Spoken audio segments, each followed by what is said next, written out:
अभिशुम, महामंत्री पता करो इसने क्या किया है। अंधेर नगली के तौपत लादा का इकबाल बुलंद ले, अभी पता करता हूँ मलाद। अरे साला, ये तोतला महामंत्री और हमारे फटीचर सर महाराज बने हुए हैं। साला कोनो नौटंकी चल रहा है क्या? यहाँ कोई नौटंकी नहीं, तुम्हारे ऊपर कार्रवाई चल रही है अभिशुम। सिपाही, महाराज जानना चाहते हैं कि इस लड़के ने क्या किया है। महाराज जानना चाहते हैं तो उन्हें कहो मुझसे अकेले में मिले। ए नादान बालक, तुम महाराज के सामने हो, ये याद रखो और तमीज के साथ बात करो। सिपाही, इसकी कार्रवाई शुरू की जाए।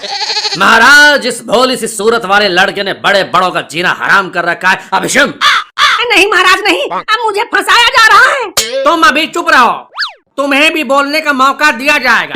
महाराज, इसने अपने आस पड़ोस के लोगों का जीना हराम कर रखा है। नहीं महाराज, अब वो लोग खुद मुझसे जलते हैं। जलन के कारण उनका जीना हराम हो गया है, तो मैं क्या करूं? मैंने बोला ना, तुम्हें भी बोलने का मौका दिया जाएगा। पहले सिपाही को पूरी बात कहने दो। हाँ सिपाही, बोलो। महाराज, आजकल हर कोई इसकी शिकायत लेकर आता है। पहले तो केवल इसी के मोहल्ले से शिकायत आती थी, लेकिन अब तो दूसरे मोहल्लों से भी शिकायतें आने लगी हैं। अभिशुम, अपना इलाका बढ़ रहा है, लोगों से जान पहचान बढ़ रही है, साथ उठना बैठना होगा तो कुछ इधर उधर तो हो ही जाएगा ना। अबे तू अपना मुंह बंद रखता है कि नहीं? अब अगर एक भी शब्द बोला तो तेरे मुंह में गरम गरम सरिया डालकर पिछवाड़े से निकाल दिया जाएगा। हाँ तो सिपाही बताओ, कैसी कैसी शिकायतें आ रही हैं? महाराज, ये लड़का कभी अपने पापा को मम्मी से मार खिलवाता रहता है, तो कभी घर आने वाले मेहमानों के साथ बदतमीजी करता रहता है। स्कूल में पढ़ने के बजाय केवल बकैती करता रहता है। महाराज अभिशुम। महाराज, कोई मार अपनी गलती से ही खाता है ना। वैसे बकैती करना तो मेरी स्पेशलिटी है। इतना ही नहीं महाराज, ये कभी लोगों को रॉकेट से लॉन्च कर देता है, तो कभी ट्रेन में लोगों को परेशान करता रहता है। बैंक हो या टिकट काउंटर, हर जगह सिर्फ बकैती करता रहता है। महाराज अभिशुम। महाराज, और तो और इसने एक लड़की को भी परेशान करके रखा है। कहता है कि उससे प्यार करता हूँ, उससे शादी करूंगा। अरे प्यार करना और शादी करना कौन सा गुनाह है? ये तो जवानी में सब करते हैं। तुमने भी किया होगा, महाराज ने भी किया होगा, और कहा भी गया है कि इश्क ना हो वो भी जवानी में, किसी तूफान से कहते हो कि चुपके से गुजर जाए। अदा वर्ये, अदा वर्ये। खामोश। तब से कितनी बार कहा जा चुका है कि बीच में नहीं बोलना है, लेकिन इतनी मोटी चमड़ी का लौंडा है ये कि कोई असर ही नहीं है इस पे। अब पहले सजा मिलेगी, फिर आगे की सुनवाई होगी। लेकिन महाराज, आपने कहा था कि मुझे भी बोलने का मौका दिया जाएगा। लेकिन तुम्हारी उद्दंडता के कारण अब तुम्हें अपनी सफाई पेश करने का मौका नहीं मिलेगा। ये तो सरासर अन्याय है महाराज। अंधेर नगरी के चौपट राजा का यही न्याय है। महाराज, हुक्म किया जाए। मंत्री जी, इससे कहो या तो 100 प्याज खाए या 100 कोड़े, यही इसकी सजा है। 100 प्याज खाओ, नहीं तो 100 कोले लगेंगे। जल्दी बोलो। मंत्री जी, दरबार में ऐसी असभ्य भाषा का प्रयोग क्यों कर रहे हैं? महाराज, ये कोड़ा ही बोल रहा है, आपको कुछ और लग रहा होगा। ये तोतला है ना, लेकिन मैं जानता हूँ इसे, मेरा ही साथी था, पता नहीं कैसे मंत्री बन गया। ठीक है ठीक है, सिपाही इसे 100 प्याज लाके दो। अगर इसने 100 प्याज खा लिया तो ठीक है, वरना इसे 100 कोड़े खाने होंगे। जी महाराज, जल्दी बोलो, क्या खाओगे, प्याज या कोड़ा? हैं? प्याज तो बहुत महंगा है, सोचता हूँ वही खा लूं। वैसे भी कई दिनों से सलाद खाने को नहीं मिला था। वाह, इतना सारा प्याज!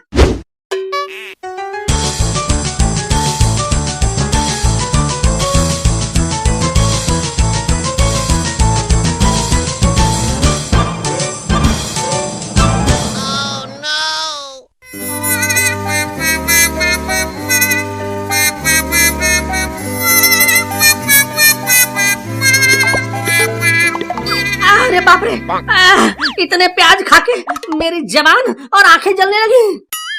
क्या मुन्ना, हवा टाइट हो गई? अभी तो सिर्फ 4-5 प्याज ही खाया है तुमने। अरे भैया, 4-5 प्याज खा के मेरी हालत खराब हो रही है। ऐसा करो, मुझे कोड़े ही मार लो, लेकिन थोड़ा आराम से। हाँ, ठीक है, अगर तुम्हारी यही मर्जी है तो फिर यही सही। अरे भैया, अरे सिपाही भैया, रुको रुको रुको, ऐसे तो मेरी सारी चमड़ी उधड़ जाएगी। महाराज जी से माफी दिला दो भाई।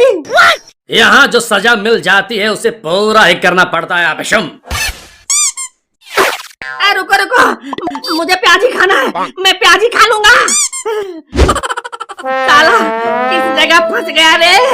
बाहर लोगों को मेरे नाम से आंसू आते थे, इस चैनल पे मेरे वीडियो देखकर लोगों की हंस कर आंखें भर आती थी, लेकिन आज मेरी हालत धोबी के कुत्ते की तरह हो गई है।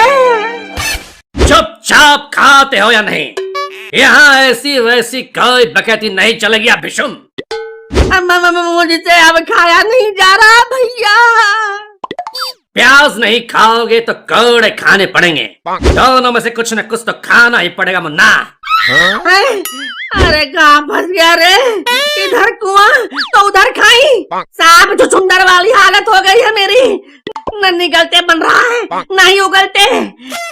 ऐसा करो, मुझे फिर से कोड़े मार लो।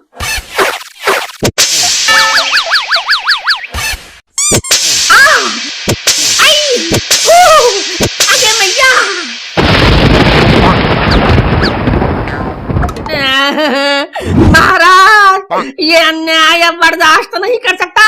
सिर्फ बीच में बोलने के कारण इतनी कठोर सजा। मुझे तो लगता है आप स्कूल का बदला यहाँ ले रहे हैं। कोई बात नहीं, हर कुत्ते का दिन आता है। आज आपका दिन है, कल मेरा दिन भी आएगा। जितना प्याज खाना पड़ रहा है ना, उतना आपके पिछवाड़े में न ठूस दिया तो मेरा नाम भी राजू नहीं। धमकी देता है? अबे साले तोतले, तुझे तो मैं ऐसी जगह तड़ी पार करूंगा, साले तू खुद को भी नहीं ढूंढ पाएगा। सिपाही जी महाराज। आगे मैया रे। अब एक ही बार में ये सारा प्याज खत्म करो। और तुम सुनो, अगर ये बीच में रुका तो इस पर कोड़े की बरसात कर देना, छलनी छलनी कर देना। साले, तेरे जैसे दोस्त के होते हुए भी जिंदगी झंड हो गई है। वो नता ही क्या 2 आंखें बंद ना कर दे, और वो दोस्त ही क्या 2 जिंदगी धंध ना कर दे। अब जल्दी कर।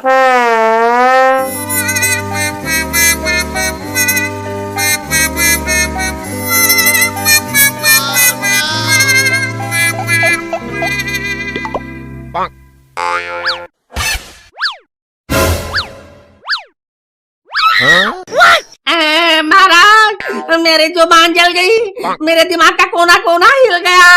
अब मुझे माफ कर दो, अब मुझे माफ कर दो, मुझे माफ कर दो, मुझे माफ कर दो, माफ कर दो मुझे। अब मुझे माफ कर दो, मुझे माफ कर दो, मुझे माफ कर दो, माफ कर दो मुझे। भाई राधू, तुम ठीक तो हो? तुम ऐसे क्यों अंकल से माफी मांग रहे थे? लगता है सुबह सुबह अकल आ गई होगी, इसीलिए अपने किए पर पछतावा हो रहा होगा और यह माफी मांगने आ गया। अंकल, मुझे तो लगता है लादू कोई सपना देख रहा था जिसमें आपने उसकी कुत्ते की तरह पिटाई की होगी। हैं? सपना देख रहा था? इसका मतलब वो सब असली नहीं था। हाँ, वो तब असली नहीं था, तुमने दलूल कोई सपना ही देखा होगा। थोलो, ये था प्याज के पकोड़े आंटी ने बनाए हैं। नहीं नहीं नहीं नहीं नहीं, मैं प्याज के पकौड़े नहीं खाऊंगा, मर जाऊंगा, पर प्याज के पकौड़ों को हाथ नहीं लगाऊंगा। पता नहीं इसको क्या हो गया। खैर कोई बात नहीं, मैं ही खा लेता हूँ। आंटी, छोले और प्याज के पकौड़े देना।